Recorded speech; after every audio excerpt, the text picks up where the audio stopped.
So we want to talk about a pretty recent release for you guys. Just about a week ago, if I remember correctly, you put out a re-recording of your song King of Rome and then turned this into a music video. We want to ask what made you want to re-record this particular song, and then what made you choose it for your very first music video?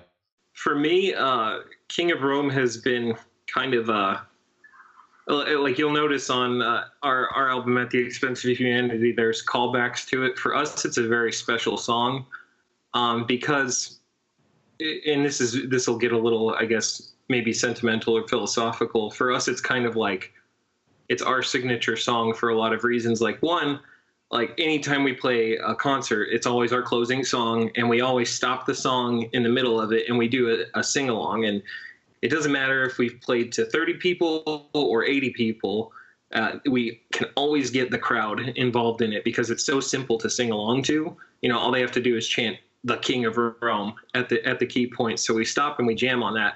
And it's always a really, really fun experience to have a bunch of people singing that song along with us. You know, it's all smiles and fun, and it's a neat little jam.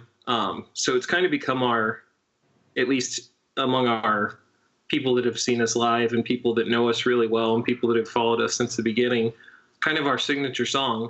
And the reason it made sense for re-recording is because the first album wasn't really an album, honestly. It was a home demo, basically, that we put online for shits and giggles.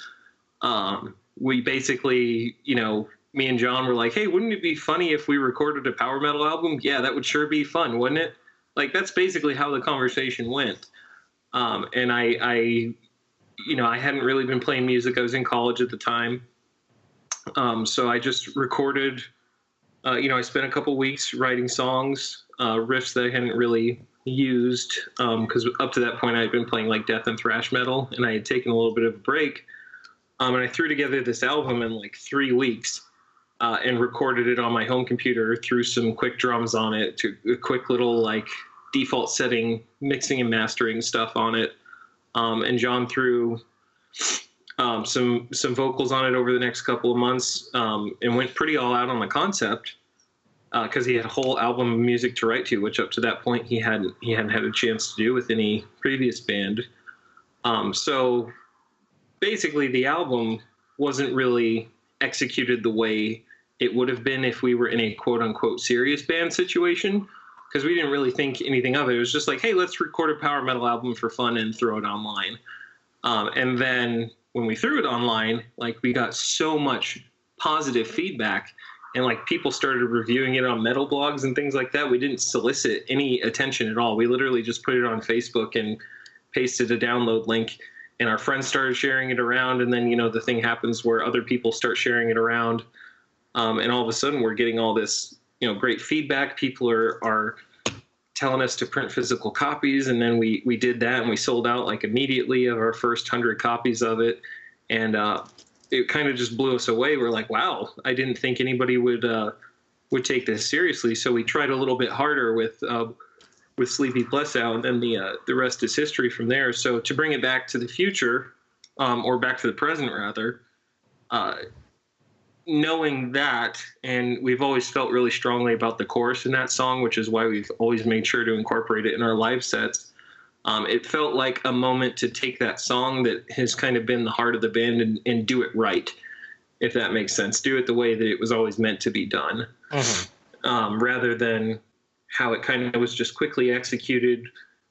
Take the time to like really give it its full presentation. And that was also sort of the idea for the video. It was, all right, let's put a face and a personality to the band, and really show people like, this is what the band is. This is what it's about. It's not just a demo recording on a Bandcamp page. This is a fully realized thing. And this is its perfect form for us, what we would have wanted it to look like from the beginning, had we been in the position to.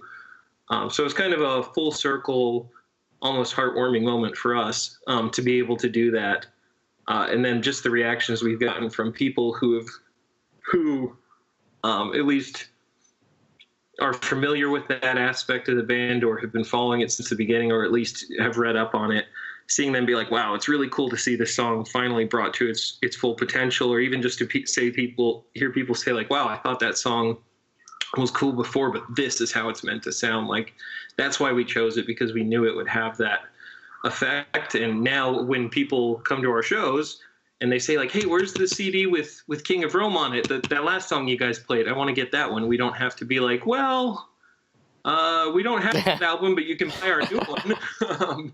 Now we can give it to them like pridefully and be like, yeah, check this out. You'll really enjoy this. Not that we're ashamed of our first album or anything, but I really like those songs. But given what I know now, I would definitely do it differently. And this was the doing it differently, doing it right, at least for me. Yeah, you guys for sure have come a long way since that first one, I think. One of the things that really started to become noticeable on all of the shows and the tour that we did is, of course, we would close with King of Rome, and then while everybody was like tearing down the gear, I would run to the merch booth because I'm just a singer, and I would like start to work the merch booth because that's the spot when everybody wants to come buy crap.